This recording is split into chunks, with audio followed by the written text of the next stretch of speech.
was just me here, there would not be this cheering, standing ovation and women throwing panties.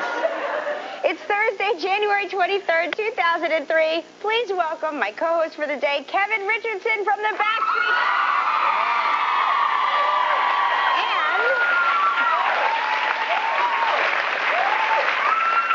Currently starring in Chicago. You just opened? Yes. Monday night? Monday. Oh my gosh, that has to be so exciting and nerve-wracking all at the same time. All of that and more. I was a nervous wreck. You played Billy Flynn, obviously? Billy Flynn, yeah. How much time did you have to prepare for that? 2.5 weeks of rehearsal. Mm-hmm. Yeah. And being that I knew I was only going to have that amount of time, I tried to learn all the songs and start rehearsing and learning my dialogue before I got there. So did you go every night to see the play, or did you want to make it your own totally? And I went and watched the show a couple times, and I shadowed Billy Zane, who did a great job. I shadowed him backstage to learn all the cues and stuff. Right. But I did want to make it my own, so I watched it a couple times. Now, went and saw the movie, which is great, by the way. That's a great film. Yeah. I mean, it's so unique the way...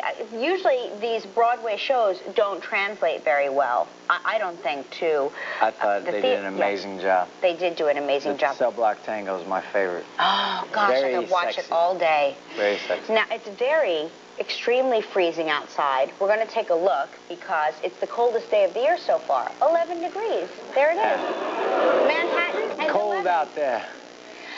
Don't you wonder on days like this, don't you say to yourself, why don't I live in Hawaii? I find myself saying, don't they have talk shows in Hawaii that I get?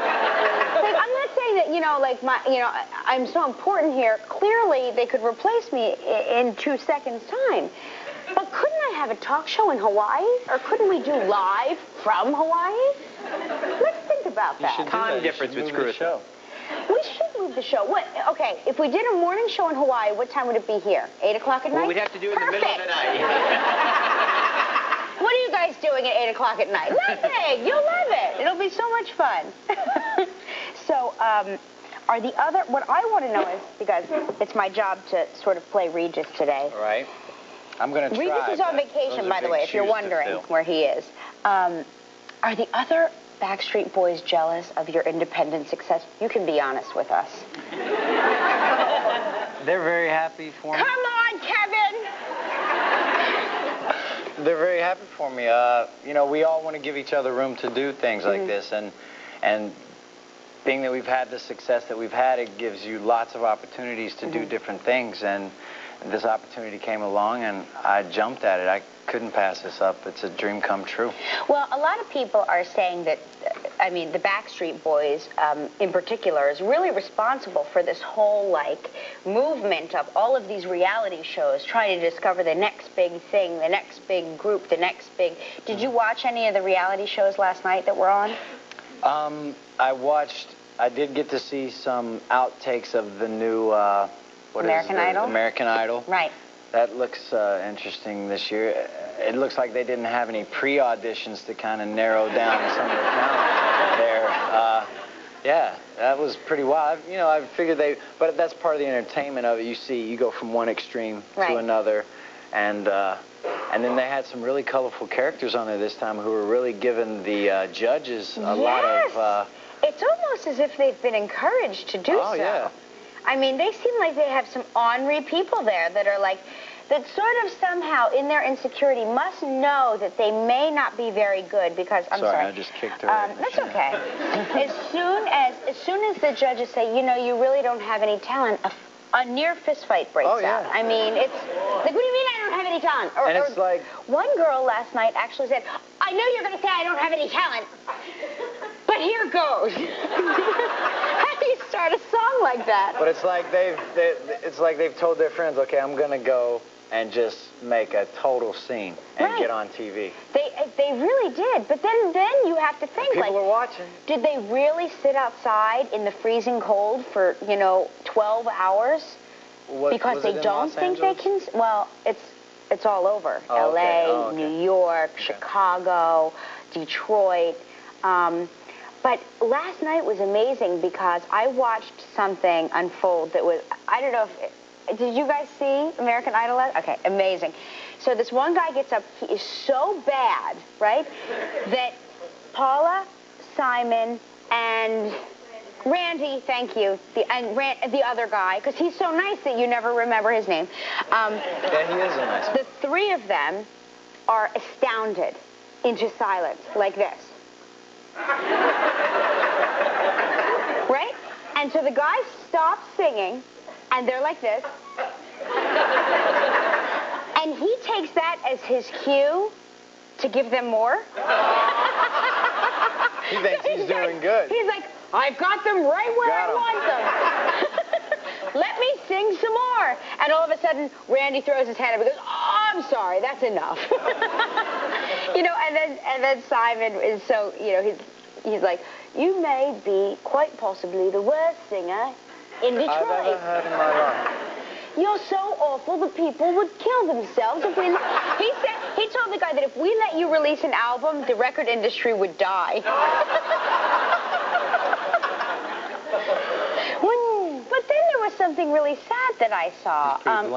There was this woman who had a little boy, and she was there all day waiting to audition, and she was a professional boxer, and she had like a very sad story. Like her husband was a corrections officer and he was killed.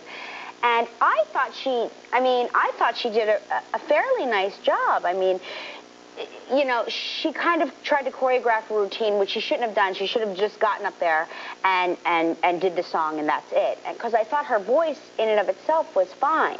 But she was really banking on this. She was banking on this as her way out of Detroit for a better life for her and her son. And when they told her no, I just thought that the reaction was so strong that they should have given her the dignity to turn the camera off. Right. You know, and they followed her out as she broke down in front of her little boy. And I just thought, like, they've taken it too far. Like, now it's too far. It's when it's all in good fun, you know, when people are up there singing badly and then they're like, well, I don't let you either, Simon.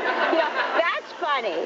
But when a woman is there crying and she's got a little boy there and he's like, Mommy, what's wrong? And it's just like, that's too much. They should have turned the camera off, I thought. I saw an outtake of another girl. I guess after they do the audition, they go and say, well, what did you think? How did you feel? And they film that as well. And this girl was just, she was crying her eyes out. She was hysterically crying. And a lot of people bank a lot on this stuff. And I don't know. I mean, you've been through it. You know how hard the record industry is.